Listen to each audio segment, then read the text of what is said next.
Hello everyone, this is one of my new Christmas poems called Christmas Party at Willow Court. Willow Court is a block of retirement flats. A Christmas do would be good at Willow Court for the residents, their manager thought.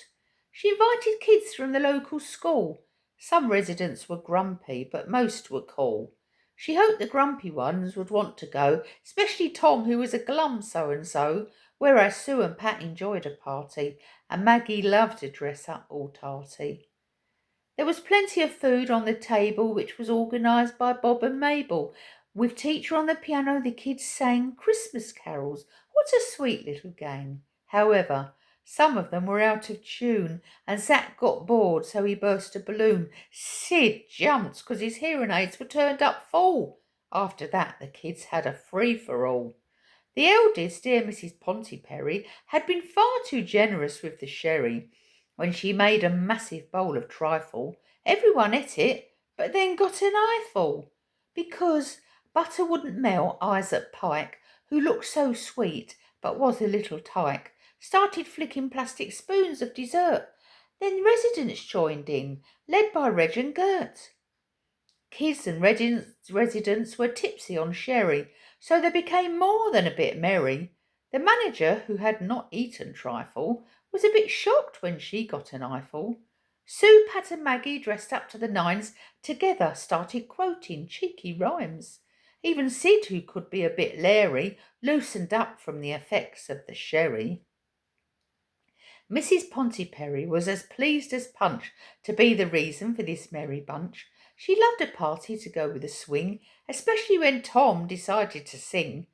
Maudie, who was usually very quiet, let herself go, and she was a riot.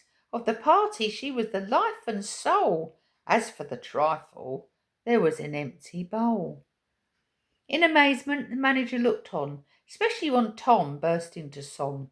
The singing of carols was knocked on the head. They all preferred party music instead. Teacher played old-time songs on the Joanna, which made better use of the piano. The funny songs were enjoyed by the kids, and they all joined in a knees up with Sid. The sherry wore off, a sigh of relief, but the state of the lounge was beyond belief. Teachers and kids left.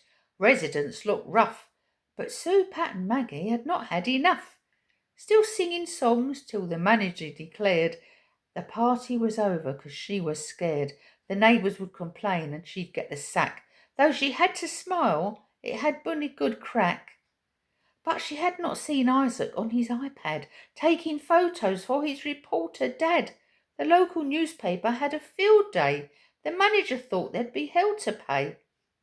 The front page read, Residents of Willow Court, a rowdy party they had to abort. School kids and the elderly got merry because someone gave them too much sherry.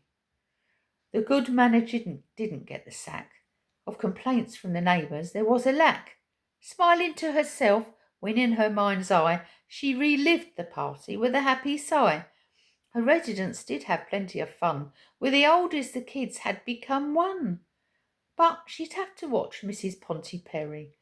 For future parties she would hide the sherry. Happy Christmas, everyone.